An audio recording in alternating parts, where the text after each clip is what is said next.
5 advantages of impromptu speaking. Number 1, it gives you an edge over other speakers. Yes, it makes you different from other speakers. It gives you more, importance as an impromptu speaker, because, it's not everybody's cup of tea to, impromptu. Like, it needs a lot of practice. Okay, when you do it over and over again, you get better and better at impromptu speaking. So it gives you an edge over other speakers. Number 2 is you have a command in public speaking. That is the real public speaking. It makes you a very natural public speaker. So what happens is, it improves your thinking ability when you do it over and over again. So you are able to think quicker on any topic which is given, right? Number 3 is you look more confident, and gradually when you do impromptu over and over again, when you're on the stage and without preparation, you speak over and over again. So what happens is you become more confident.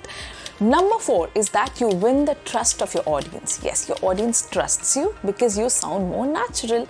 Number 5, you get more opportunities. Yes, as a public speaker, you get more and more speaking opportunities. It opens doors for you to speak more and more.